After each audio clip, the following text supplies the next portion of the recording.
So you're thinking about moving to Danville, California? Well, in today's video, we're going over the cost of living, what it looks like to live here, schools, the neighborhood, and things to do. So you'll want to stay tuned.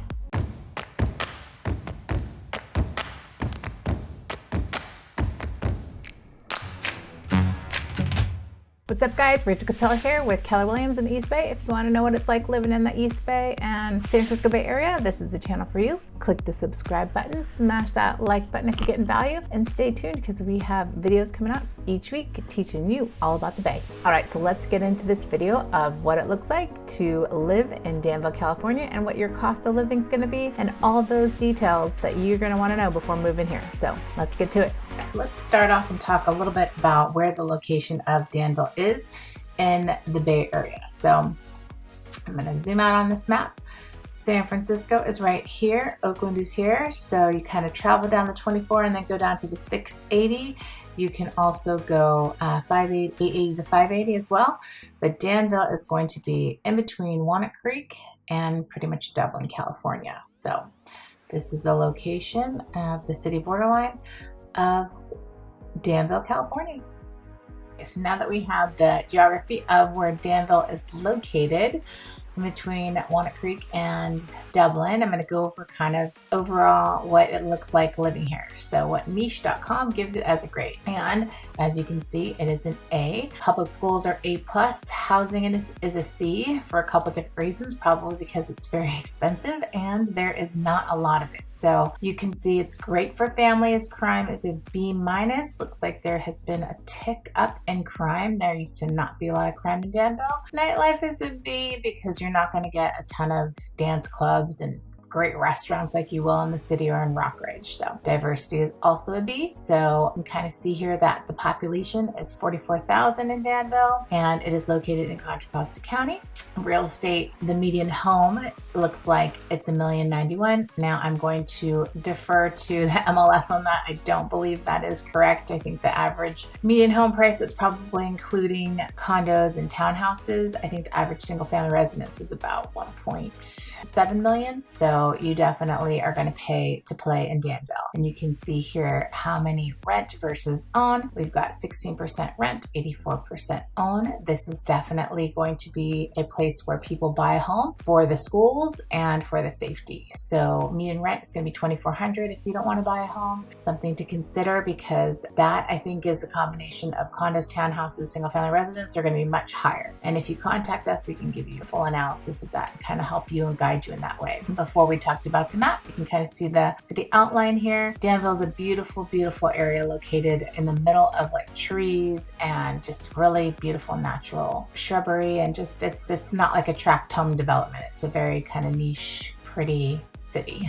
So you can kind of see the crime and safety that goes over here. Looks like there was a tick up in crime. Looks like a murder in Danville. So you can kind of look at this more. I always like to go to spotcrime.com. I have my clients go there just because it tells you like exactly what's happened. And if you're moving there, you can see if it's been close to your house and all those good things. So I highly recommend checking out those websites when you're going to buy or even rent. And you can see here the diversity of the residents is a B. So if you're interested in educational levels, your neighbors, this is what it looks like. Master's degree or higher is 26%. Half of the people, a little bit less than half of people have bachelor's degree that live here. So average age, all that good stuff. You can kind of take a look at this and dig into it more of what suits your fancy. If you want to do this, it's niche.com. So jobs is a B. There are not a lot of jobs in Danville. There are some, definitely. There are some commercial real estate buildings. I think a lot of real estate development and different types of categories, but the median household income is $160,000 per household. So something to take into consideration compared to the national average, which is 62. So you definitely will be having to make more here. You can click here to find out more about the jobs. But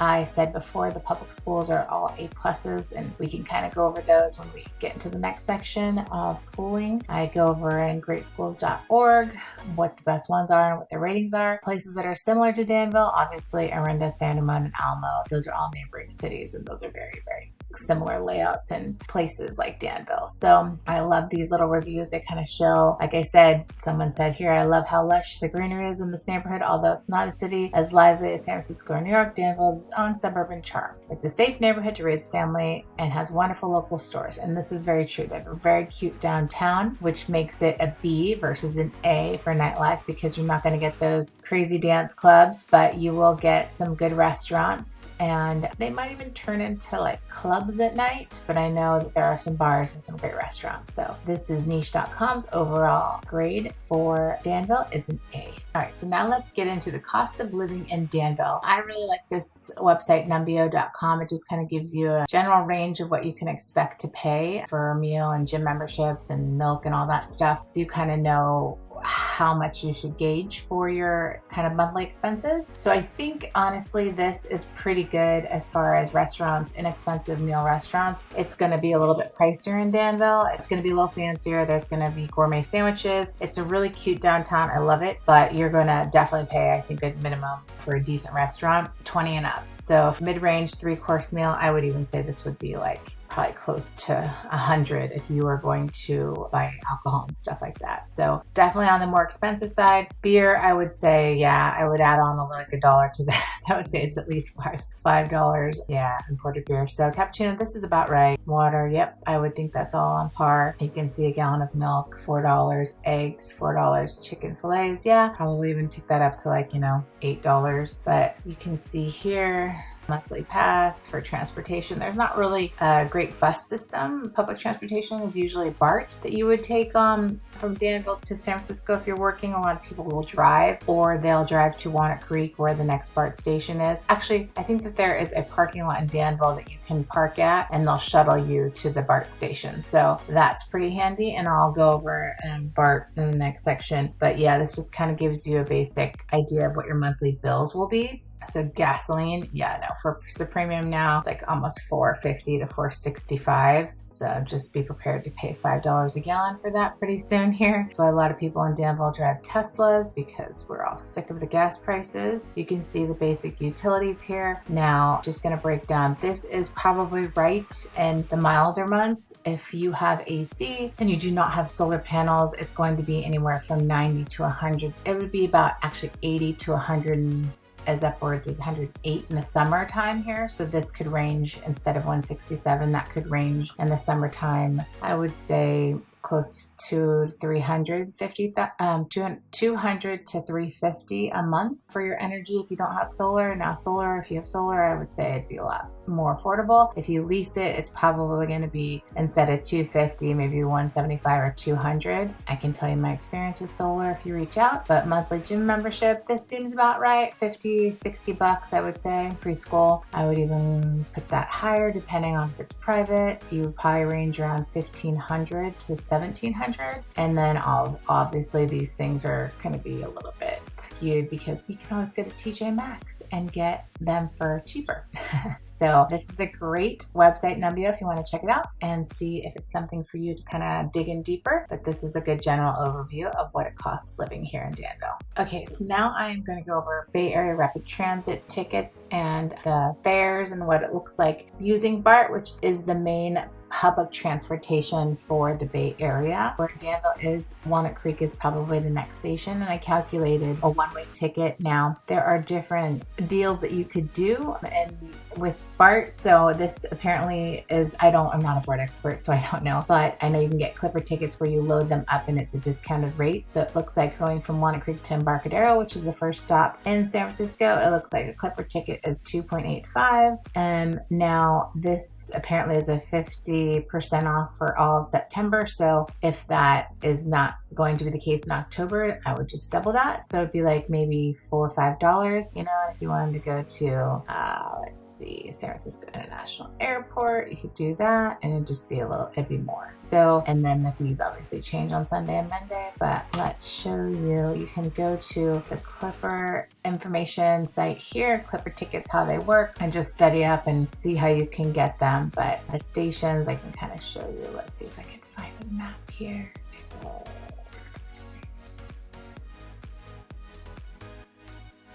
Here we go. Yeah, so where you would be, Danville's going to be over here. So you could either go the Dublin-Pleasanton route or you can go the Walnut Creek route. So Walnut Creek is going to be around right here. There you go. I think it's a little closer to Danville than Dublin-Pleasanton. So you would just take this Walnut Creek line and you would just exit on Embarcadero, which is kind of the downtown San Francisco stop if you are working in San Francisco, or you might go to Montgomery or Powell. And then if you're going to go to the airport, it's the last stop. So just have to plan for that. And you also have to plan for that BART is definitely not, I would not say an A on crime and safety. It's probably a C or a D. So when you do take BART, something to consider is just taking it during business hours and just being cautious and study up on it, because it's something that's very handy, but it also can be very dangerous. So just have to side note that, but it is a great place to just catch the BART and head to wherever you need to go pretty easily. All right, now let's get on to the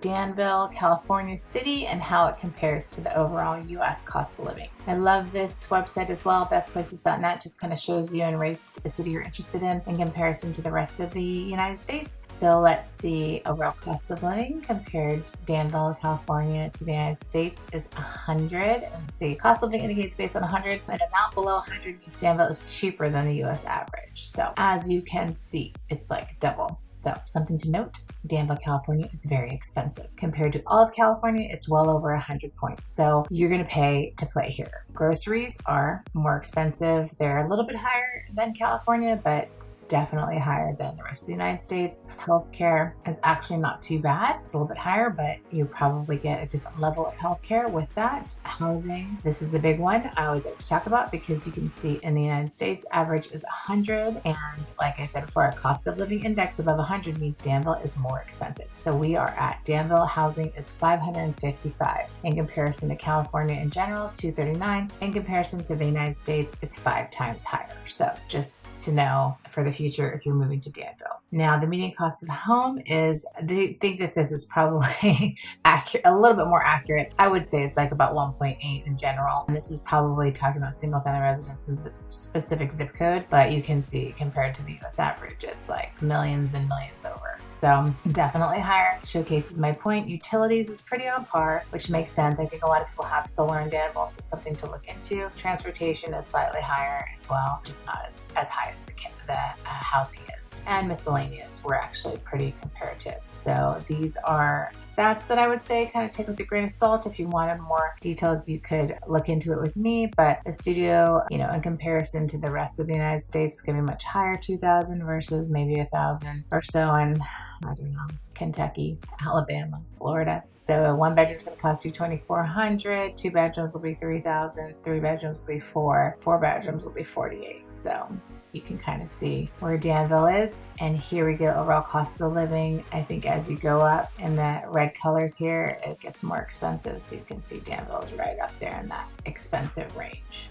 This is a great website, bestplaces.net, to look into to learn more about living in Danville. All right, now I also love this walkscore.com. You can type in the city that you're moving to up top here and see what the walkability score is for this particular city. Now Danville is a score of 60, which I don't think is too bad. Bikeability is 69, and the reason it is, let's see if we can click on this map. No, it doesn't show it, but you can kind of see here, downtown Danville is a really cute little downtown area, and you can really easily walk up and down the street, but if you don't live close to it, it's going to be a little challenging. Now the bikeability score is good, and it's based on out of 100 because you can take the Iron Horse Trail and bike very easily to like downtown or to the different areas. And you can kind of see here at Danville Boulevard has a walk score of 60 out of 100. This is somewhat walkable, some errands accomplished on foot, and you can go to Hat McGee Ranch Park and stuff like that. So it's pretty cool. The nearest public transportation is BART. That's what I've been talking about. But they do have a cute little downtown in Danville that I think is definitely worth exploring and getting on that bike and riding around. So its score is 60 and 69. So I think that it's pretty good, but not amazing like San Francisco would be.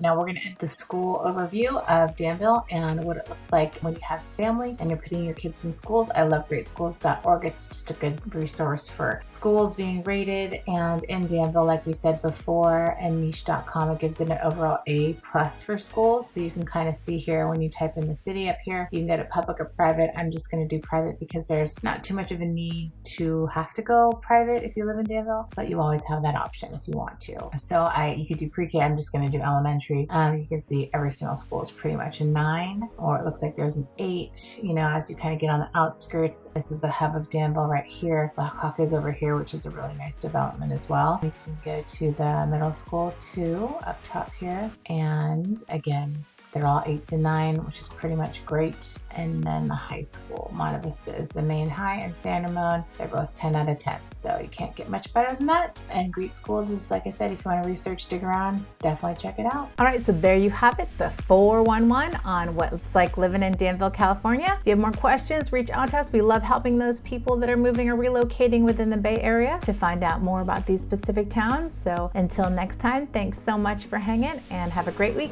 See you in the next video. Bye, guys.